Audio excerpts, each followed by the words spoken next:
Yeah, I'm really happy to touch on this issue, and I want to make it very clear that this statement is going to be the first official statement to everybody that is actually legitimate, that has been certified by the company, because I know there have been other statements out there.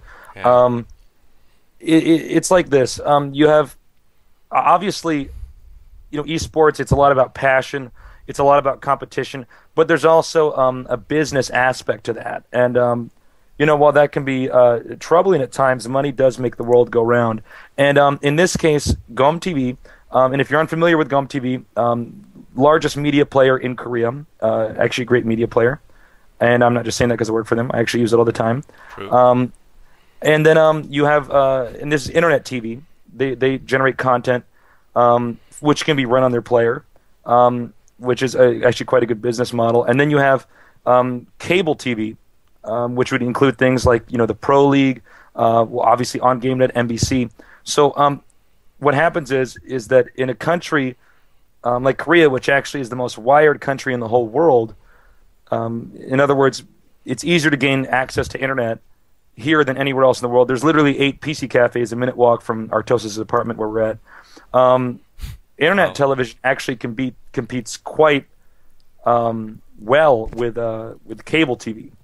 So this is something to keep in mind. So in other words, GomTV essentially competes with mainstream cable TV, which was the conflict that was going on here. Is essentially GomTV is competition with a lot of these mainstream TV channels that also broadcast Starcraft.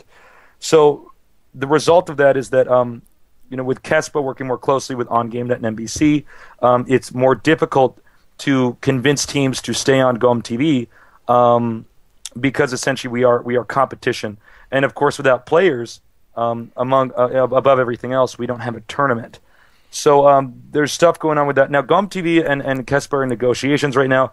I am not part of these negotiations. This is stuff that goes on kind of above the clouds, if you will. Yeah. So that's what's going on here. Is essentially it's businesses, and it's not that people are mean. The one side is bad, and the other side is the good guys. It's just the way that business works. And right now, season 4. Nothing is 100% official. It's not dead. If it is dead, it'll be announced either by me if I'm certified to say it, or directly by the company. But what is important is that in this direction, right now we're looking towards doing stuff StarCraft related in the future. Okay. And as far as me, because I know I've been getting asked this a lot, several times a day. Whether it's online or offline, am I done doing StarCraft casting? What's going on? Obviously, I have great interest in continuing my career as a professional commentator. I, of course, am looking forward to not just casting future StarCraft games, but StarCraft 2 games as well. But for the time being, I think it's probably going to be more event-oriented. I am redoing some of the Season 2 GomTV games with Jason Lee on Arirang TV.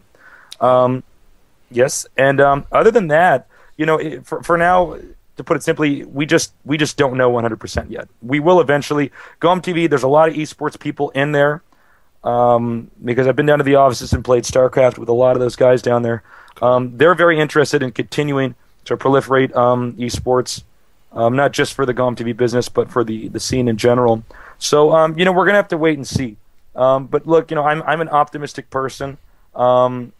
I think the future's bright. Now, depending on the delays, maybe I'll go back to school. We'll have to see whether that be in Korea or elsewhere. I don't know. But to answer your question, that's basically what's going on. If you have any further questions about that, feel free to ask me now. I don't know if I covered everything. Thank you very much for this very wholesome answer and finally clearing up the issue. It all comes down to money in the end. And I understand that you currently don't have a signed contract on the table for when you will be regularly casting again, but it sounds like you want to, and you certainly will be able to if StarCraft 2 turns out to be well, good enough to play, which I'm sure it will. So speaking of that, we can touch upon that issue. You have played StarCraft 2, and as a caster and professional gamer, does it hold up? The thing about StarCraft 2 is I wish I could actually play it more I'm one of these people that I really want to grind all day and figure out everything about the game. So when I play StarCraft 2, I'm playing it briefly, whether it's before BlizzCon the day before. Blizzard might allow me to play that for a few hours, or excuse me, at the event in between broadcasts. It's tough for me to say whether or not it adds up. Now, what I can say is that the game feels very different. In order to understand what I'm saying, you got to understand the perspective that I'm coming from. I am a competitive StarCraft player. I still play StarCraft, whether it's with Artosis or with other Koreans here for bet games. I play a lot of Korean pro gamers and international players. I'm not in amazing shape or anything, but I do play the game all the time, and I certainly do have a way that I feel StarCraft should be played. What is different about it is the interface, and I think this is nothing new what I'm bringing up. This is probably the most controversial issue surrounding the game, next to no LAN play. But for me, it does not mechanically feel like StarCraft. To me, it feels a little bit slower. For me, StarCraft is always juggling tasks, and I could almost barely keep up, if even that. Yeah. Now in StarCraft 2, a lot of it feels automated. Now, what direction will that take the game? That's tough to say, because I think it's going to be more micro-focused. And again, maybe the game will be modded and changed back to the normal way. I mean, we already have Dota, which is essentially bigger than Warcraft 3, which is a mod of the game. I don't know. I'm curious, but right now it feels very different. That doesn't mean it's bad, but as far as like the macro mechanical aspect of the game, I feel like that's missing quite a bit. I do think that the game, as far as the unit design, a lot of the stuff they're doing with these maps, that looks great. I think that looks really good, and I'm, like I've said before, I'm pretty optimistic. I'm looking forward to playing StarCraft 2. I'm going to be one of the beta testers when it comes out. Blizzard's already told me, so I'm looking forward to learning the game, and I'll have more to say about it then. But all this stuff is subject to change because, frankly, sum total, I played the game for like 15 hours.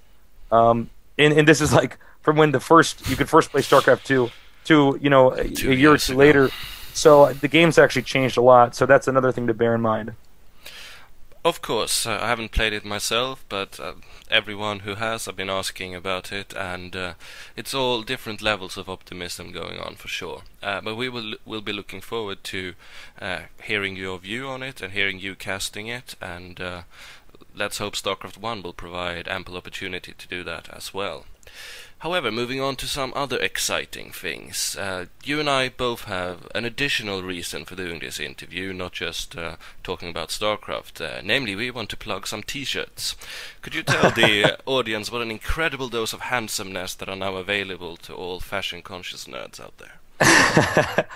Yeah, obviously I do eSports commentary, I play competitively, but one of the things that Artosis and I were talking about, and in case you guys haven't caught on, Artosis and I, we're very close friends. We see each other almost every day. We were talking about there really aren't very many shirts for competitive players out there. So what we wanted to do was maybe design our own shirts. This is just a project on the side. And the handsomnerd.com is, of course, the site. And basically you can go there, and these are shirts that are geared towards, I guess if you wanted me to be really specific, I would say StarCraft players, but mostly shirts towards just RTS people in front of the computer a lot, and it's work in progress right now. We got a lot of cool shirts up there, and if you guys want to check them out, feel free to do that. If you don't think the shirts or what suits your fancy, or you think there's a certain style you'd like to have, feel free to email us on the site. And if you're an artist or something and you want to, work with us, let us know. But this is just another thing that Artosis and me have going on. I guess I have more than one dimension it's not just casting for me or playing. I just want to make stuff for the people that I know that I grew up playing the game with, or the people that I meet at these events.